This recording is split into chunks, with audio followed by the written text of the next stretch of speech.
Towards food sufficiency, Central Bank of Nigeria activates Anchor Borrowers Intervention Program with over 15 billion naira for rice cultivation. Federal government challenges Nigerian students in ivory towers on multi-skills on all aspects of the economy. Plus, Nigeria partners China to improve legislative process through inter-parliamentary relations. Hello, welcome to NTA International News with me, Nancy Godi Angonihu. The Vice President, Professor Yemi Osinbajo, has challenged Nigerian students on multi-skilling in all aspects of the economy to enable them to achieve their dreams after school. The Vice President threw the challenge while speaking at the 4th convocation ceremony of Afeba Balola University in Ekiti State. One today must learn to be a man or woman of affairs, a versatile operator, not a mono-skilled graduate. There are many opportunities and practically anything can be learned online. And whatever you choose to do, be technology savvy and understand its best uses in your chosen discipline. The exciting thing is that everyone, whether you're a science student or you're an art student or a management science student, whatever it is that you're doing, there is a market, a huge market, but it's a multidisciplinary market. We need more hours of training, more hours of research. Good innovation requires research and training and hard work. Talent is nothing if you are not diligent. That was Vice President Yemi Osinbajo speaking to students at Afeba Balola University convocation. For Nigeria to move forward economically, the science and technology sector must be motivated, re-energized, and properly funded. This accession resulted from the conversation between Minister of Science and Technology and Senate committee members on science and technology led by its chairman, Professor Ajayi Boroface, on oversight function. Science and correspondent Kiran Umayo reports. Classified as a live ministry, which cuts across other ministries, the senators are worried about how the Ministry of Science and Technology and its agencies have been perceived, which led to its neglect by previous administrations in the country.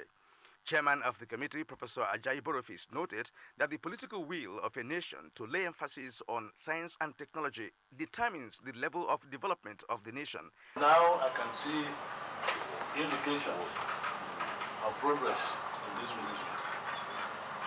I want to assure you, Honorable Minister, that we are solidly in support of your efforts to re-engineer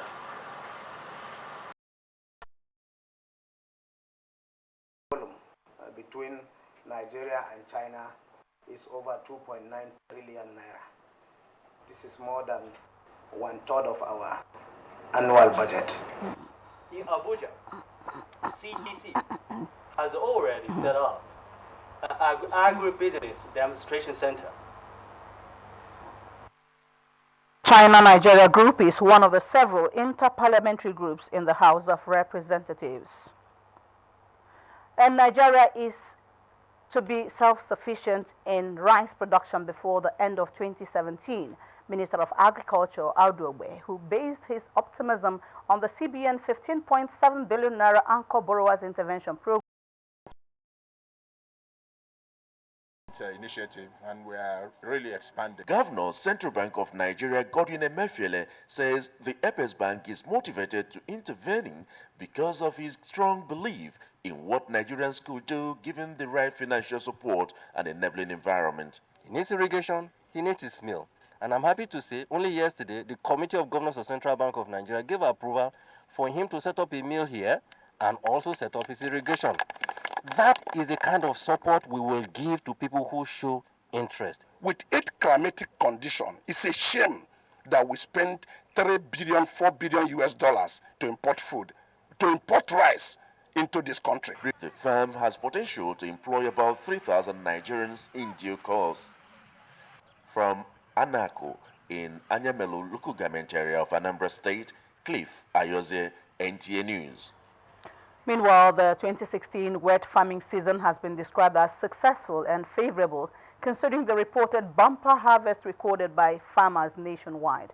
Officials of the Federal Ministry of Agriculture attributed the success to good climate condition for crop production. Musa Baba Aliyu reports that the development has boosted the national food security and the socio-economic well-being of farmers.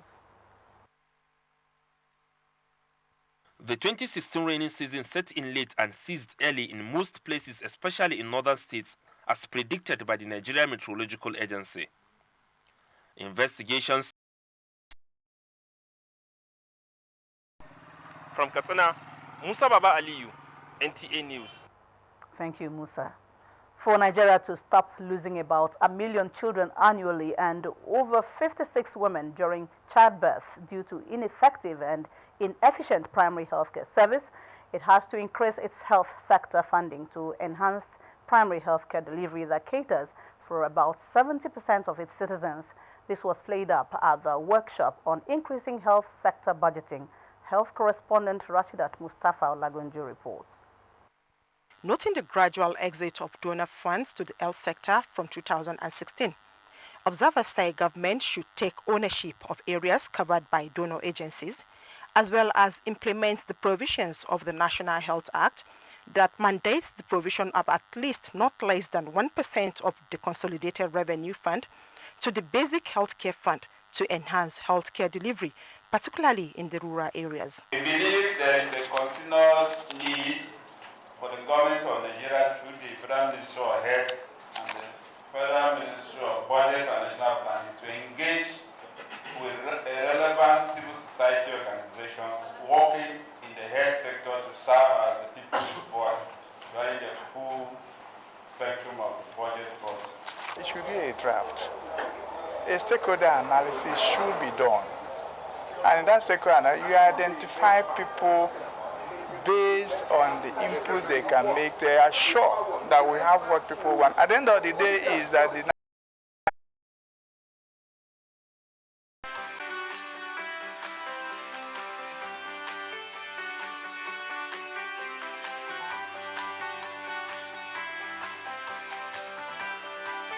Meanwhile, Zimbabwe has paid off its 16-year debt to the International Monetary Fund as part of its arrears clearance strategy with the multilateral institution. The institution's Director of Communications, Gary Rice, on Friday said Zimbabwe settled its financial obligations amounting to $107.9 million. That does it on business news. The rest of the news continues. I am Ede Avo. You're watching the news from Abuja, Nigeria's capital city. Still to come, more reports from our foreign and sports desk.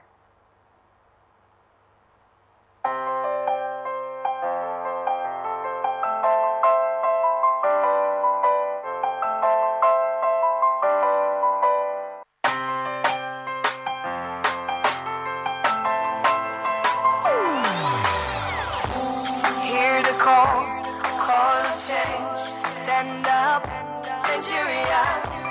Change is here and it's going to stay. Change begins with you. Oh yeah, make we go. So let the change begin from within. Look at you, Ogerula. Change begins with you and me. Change begins with me. Change begins with me. Change begins with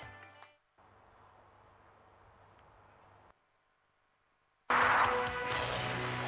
NTA International News. Africa as it is. Thank you for staying with us. NTA Director General has described the 2016 AfriCast as a success, saying that NTA will take advantage of some modern equipment to further strengthen its stations for high-definition signals and the transmission of programs. Adebola Brookslyn Sunday reports. The three-day biennial event ended with exhibitors disconnecting and dismantling their stands. For 3 days, these exhibitors have been showcasing their equipment and even content providers are not left behind. The NTA, probably more than any other broadcaster. National Broadcasting Commission, NBC. In Abuja, Adebola, Brooklyn Sunday, NTA News. And the Nigerian Television Authority, the NTA, emerged the best partner in progress of the 2016 AfriCast. Adebola Brooklyn Sunday here again reports that Executive Director of Marketing of NTA, Nike Onifade, received the award of the Gala Night in honor of the creators of the just concluded AfriCast 2016. After a 3-day work, business session, and exhibitions, organizers and participants converged to unwind.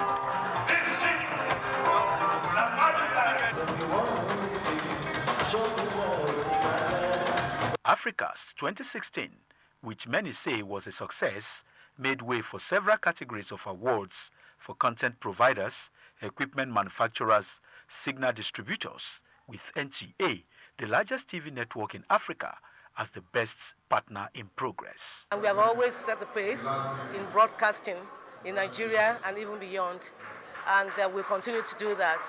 You know, we are the first.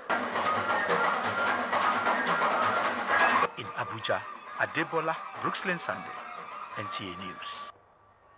A non-governmental organization, the Africa Support and Empowerment Initiative, AfriSay, has denied allegations of franchise infringement leveled against it by the Bring Back Our Girls group. A statement jointly signed by the organization's president, Hadiza Buhari Bello, daughter of President Muhammadu Buhari, and the secretary, Don Uche, says AfriSay is a responsible body that will never engage in illegal activities such as stealing someone else's franchise. The statement adds that while the Bring Back Our Girls group sustains awareness about the plight of the kidnapped Chibok schoolgirls, AfriSay is assisting Chibok and other devastated communities through skills acquisition for the youth and the less privileged. The creative exploration and innovative application of the nation's cultural resources and knowledge has been identified as a measure capable of redeeming Nigeria from the current economic and socio-political challenges. This was the focus at the 4th annual conference of the Nigeria Oral Literature Association in Abuja. Tessie Justin Bisson has details. As efforts intensify towards diversifying the nation's economy, the tourism sector through traditional festivals, historical sites and monuments, traditional sports, as well as artifacts, is being promoted to preserve Nigeria's cultural heritage and attract foreign investors. With the theme, Orality, New Media and Creative Industries, scholars in cultural studies are determined to challenge prevailing policies and ideological inclinations. Professor Mobolanle Santusa stressed the need to explore creative and cultural industries. We can actually commercialize, the sharing of these cultural artifacts, for entertainment, for education, for performance. All of these things can be commercialized. President of the association, Professor Godini Dara, criticized infiltration into the Nigerian society and stressed the need for Nigerians to serve as agents of change and transformation. The power that moves the whole world from ancient time to now is intellect. Once you give a cultural item intellectual recognition, it assumes a new dimension. Tessie Justin Bisong, NTA News. Let's join Adebola Brooklyn Sunday for news around the globe. South Africa has begun the process of withdrawing from the International Criminal Courts. South Africa says it has found that its obligation with respect to the peaceful resolution of conflicts sometimes are incompatible with the interpretation given by the courts. Despite 34 African nations voluntarily signing up to the court's jurisdiction in recent years, a handful of governments have decided their idea of international justice is not in line with several decisions of the courts. And Egypt has decided a cutoff up to 20% in government expenditure, a move its prime minister says is needed to set example to follow during a biting economic crisis.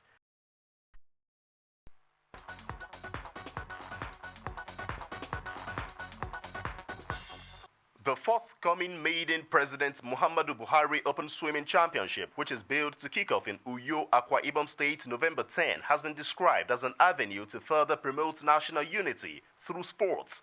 This was the submission of stakeholders in Abuja Thursday at the presentation of the trophies for the competition to the Minister of Youth and Sports Development, Solomon Dalun, who was represented by the Permanent Secretary of the Ministry, Chinyaka Oha. An appeal has been made to the Nigeria Football Federation to shift the finals of the Federation Cup by 1 week to enable the completion of all league matches for the season. Chairman of Club Owners and Managers Committee, who made the appeal in Abuja Thursday, also noted that the absence of properly constituted boards for the 3 leagues affected the quality of the 2015-2016 Football League season. The chairman called on the NFF to, as matter of urgency, constitute or have election conducted into the boards of the 3 leagues. Jose Mourinho returns to Stamford Bridge to face his former club as Chelsea hosts Manchester United Sunday in Week 9 of the English Premier League, and Southampton